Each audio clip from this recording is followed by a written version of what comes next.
Update. I've only just realized that I let the men I call my family and friends ruin my marriage. Original post. I've been divorced for almost 2 years, and a few weeks ago my father, 67 male, my brothers, 37 male and 40 male, and 4 friends, 35 male, 37 male, 38 and 41 male, while very drunk, joked about how they can't believe I left my wife. They said that they all tried to get with her since the divorce, but she had repeatedly rejected them, saying it would be inappropriate and unkind to do such a thing to me. I laughed at what they were saying, just to ease them into saying more. And once they thought I found it funny, they really opened up. They had all purposely made me feel paranoid about my ex-wife cheating on me and using me, because why would a woman like her be with a man like me if it wasn't for the money I made?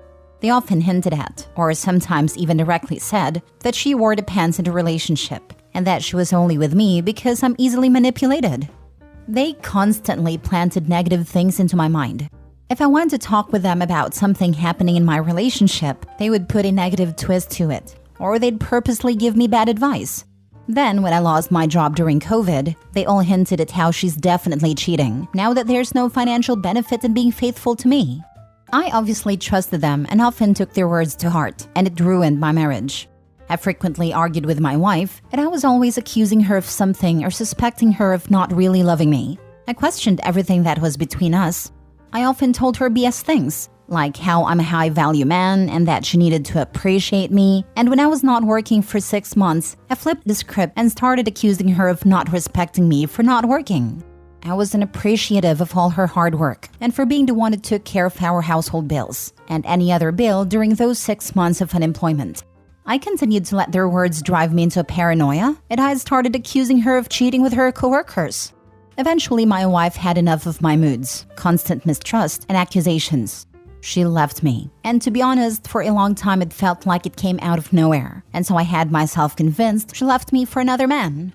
Now here I am knowing that every man I've called my family, my friend, were all my enemies who I let destroy my marriage. I obviously lost my mind once they were done telling me all the ways they conspired to ruin my marriage, and we did get to blows. Then cut off all contact with each and every one of them. I want to reach out to my ex and make amends and hopefully get her back. My ex-wife has agreed to meet up with me, and she doesn't know exactly what I want to discuss with her, and I don't know how to go about making amends and hopefully mending our relationship. How do I tell her how much I regret everything, and that I want her to give me a second chance? Is there even a chance for us? Edit. Some of y'all keep saying you took the words of your friends over your wife's, and I don't think that's a fair or complete assessment. I trusted my father and brothers. My father was the main driving force behind this manipulation campaign. It is not often that your entire family is conspiring against you. And not only your family, but also your friends. I'm not running away from accepting the fact that it is wholly my fault in how my marriage ended. I take ownership of that. I take ownership of the fact that I accused my wife of being a cheater or a user. I regret it all. If my ex-wife doesn't accept my apology, I would accept it gracefully. If she said she never wanted to talk to me or ever get back together, I'd also accept it. I would not stand in the way, and I would not try to change her mind. I would wish her well and leave her be. Now for the top advice before reading the update. So, are you telling me that your dad and brothers also tried to get with your wife? I'm shocked they are still alive after a confession like that. I don't know, man. Bahamians are just too volatile to hear something like that to not go off. That's just vile. I didn't include the violence that broke out once heard it all, because I didn't want to get my post banned. Blood was absolutely spilled. And of course I had myself beat because it was 7 against 1. But I did do damage, and an ambulance and the police were called. None of us pressed charges against each other and left it at that. Honestly, I'm still raging, and I've been heartbroken since. What pieces of turd are these family members and friends? Wasn't enough they ruined your life, they ganged up on you instead of being apologetic AF and de-escalating. Shaking my head. I know you can't go John Wick on them, but isn't there any legal framework for a defamation lawsuit you could start on behalf of your wife against all of them? I've decided I wasn't going to let these people steal one more second of my time. I don't think there's much I can do legally, and even if there is a legal framework for it, I wouldn't even waste any time on it. That relationship is dead, dude, and you killed it. Sure, meet up and explain everything you learned and apologize for your wrongs, but besides closure, I don't think you should expect anything more. Seconding this, If I was laid off and my wife was working, I'd be appreciative AF, to be honest. A 50s housewife with back hair. Only been laid off once luckily, but my unemployment ended up being a long weekend. They got into his head. It's done. He can maybe get closure and give her some, but I can't see it being rekindled. Now that I look back at things, I absolutely see how unappreciative I was of her kindness and her dedication to me. Even reading this has genuinely hurt me because I really let these men, especially my father, play with my mind. I can't even come close to imagining how much I hurt her with my distrust. Now for the update. On Sunday, I got to meet up with my ex-wife. I apologized profusely and she was kind and understanding, but said she couldn't and wouldn't forgive me. She said that it simply isn't in her nature to forgive, and that despite it all, she holds no grudges or anger against me, and wishes me nothing but goodness in my life. She did give me some advice, and told me that I have been in an abusive relationship all my life, and that in order to heal whatever is broken in me, that I should cut out my father, as he sets the tone for my treatment by the rest of my family. She had pointed out the many ways my father has hurt me, or had encouraged my family to mistreat me. She said I'd always be stagnated and unhappy if I continued to associate myself with my family and former friends. I told her that I cut them out of my life, and that I've got my first therapy session scheduled in a few days. She said she was proud of me for taking my first step into healing. Our conversation was heartfelt and emotionally devastating, as we discussed the many ways our marriage had failed, as well as the abuse I've experienced by my father and family. We cried the entire time. We cried a lot. We ended our conversation with a long hug, and then we said our goodbyes. If any of your brothers/friends are married or have girlfriends, tell them exactly what they did. All of them work together to manipulate you, then all try to sleep with your ex. They are monstrously manipulative and evil. And quite besides revenge, these women need to know their partners are abusive and manipulating them deliberately and cheating, if they were in a relationship during this time. I would send a group text of all the wives/girlfriends, send them screenshots of their messages as well as this Reddit post. You're not seeking revenge, just paying it forward. I've heard of toxic families, but man, what your family did to you is unreal. And led by your dad? Damn, what kind of parent does that to their child? I hope you move on and pass their BS. So sorry they did those things to you. I'm so sorry you're going through this.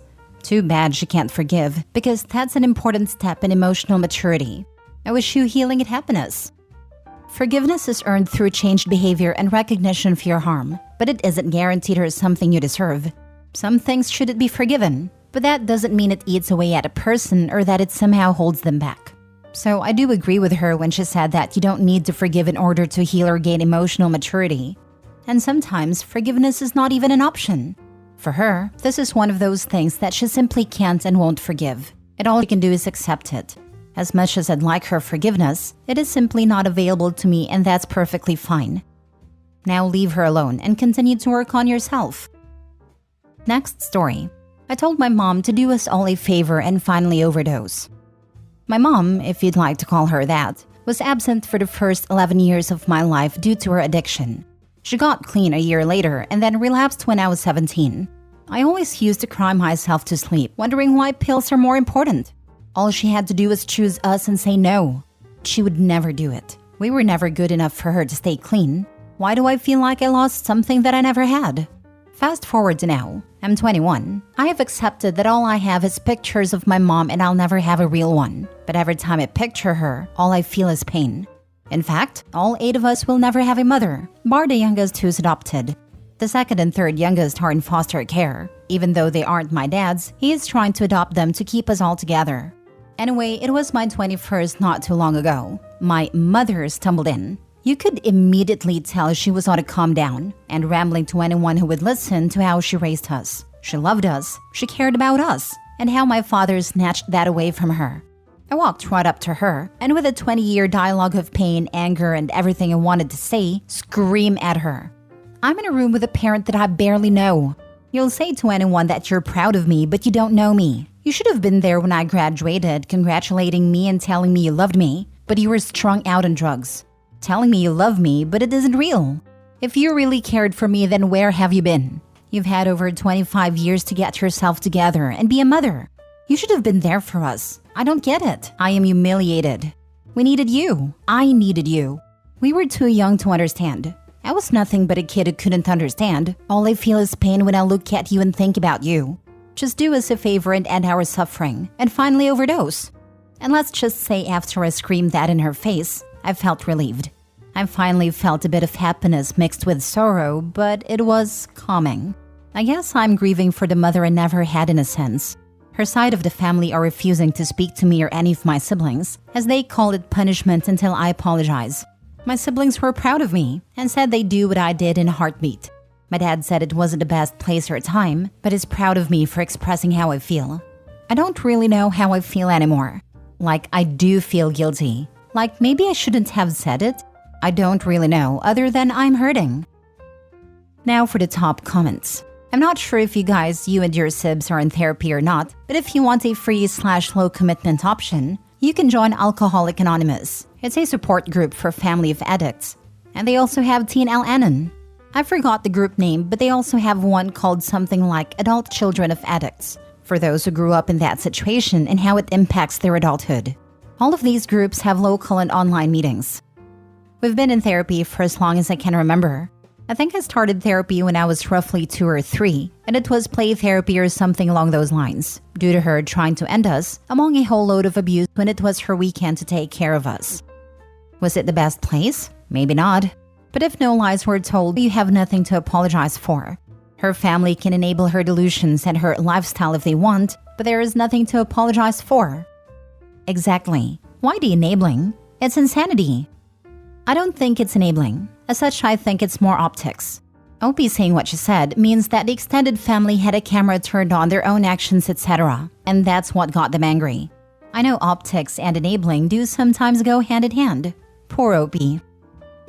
Last story. My dad's partner keeps trying to psychologically harm me, but I can't help laughing at her futile attempts. I'll start this by giving some background info. My 18 male, parents 53 male, 46 female, divorced when I was 6 on good terms. They got shared custody of me, and I'd spend half a week at my mom's and half a week at my dad's. Around a year after the divorce, my dad got together with his current partner, who we'll call Amy, 42 female. She has 2 children, 14 female and 12 male, from her previous marriage. I'm pretty close with them, and we get along well.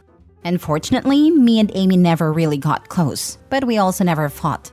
That was until around half a year ago where, out of nowhere, she did a complete 180. She started giving me the passive-aggressive treatment and made remarks about every single thing I did. Back then, I had no idea what was her reason, but I recently found out. And let me tell you, she's petty AF. My dad's dream ever since he started working was being able to retire early.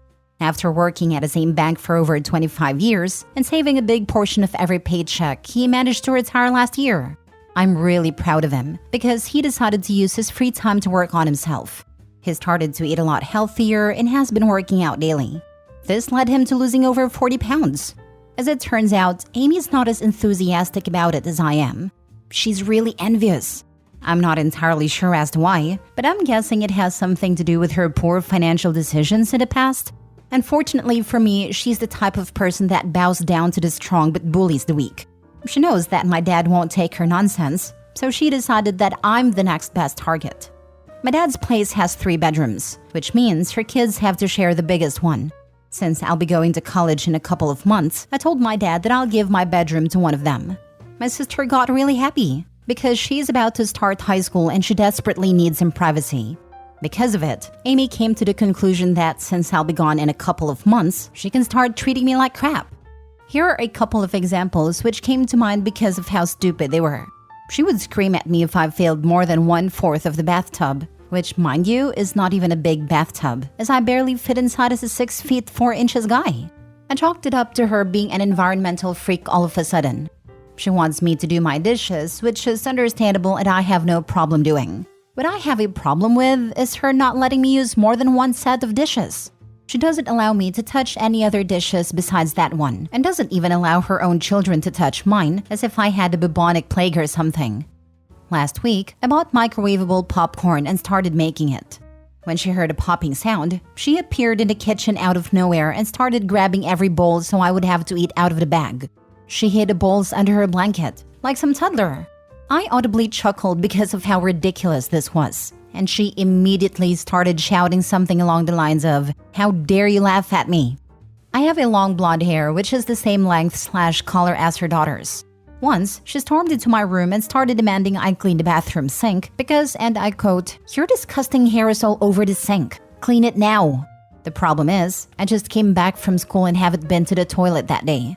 I told her that the hair was not mine, and that is probably her daughter's, to which she said that is not possible because only your hair looks so repelling.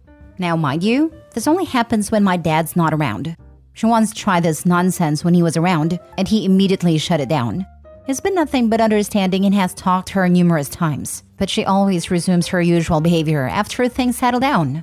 I don't know if any of you found yourself in a similar situation, but I'd appreciate any advice on how to deal with it. Like I said, I'm moving away for college, but I want to be able to visit my dad without having to participate in emotional warfare. Edit 1. I've seen some people asking why my dad married her. The answer is he didn't. As much as they might have had feelings for each other at some point, their relationship currently is basically strictly practical. She needs someone to help her with the kids and a place to live, while he needs someone to be around. The entirety of my dad's family is either dead or live so far away that they see each other every couple of years. As for friends, my dad used to be a workaholic, so he only has like 2 close friends who he sees semi-frequently. Laugh at her. Simple and effective. At every petty comment, laugh at her. She wants a reaction? Give her the one that will screw her more. Don't engage in smile and laugh. Don't give a rise or argument. That's what I've been doing for some time now, but it only seems to make the comments more frequent. I can't wait till I get away from her. They're more frequent because she's not getting to you. Maybe record one of her tantrums and send it to your dad, and then every time she tries again, get your cell phone out. Another commenter also suggested recording this stuff. Might actually look into doing it. We'll see. Damn it, man. I know what it is like to have such a horrible step-parent, unfortunately. My best advice would be to cover your back by having your phone recording as many interactions with her as possible. I'm not a fan of hidden cameras, but when someone is mistreating you, it is the best way to prove what is going on. Keep your phone in your pocket so that it isn't so obvious. Who knows though, maybe being obvious and recording her actions when she starts up is exactly the wake-up call she needs. She will be upset, but so what? She will just have to get over it. Not a bad idea, though I feel like it won't change much.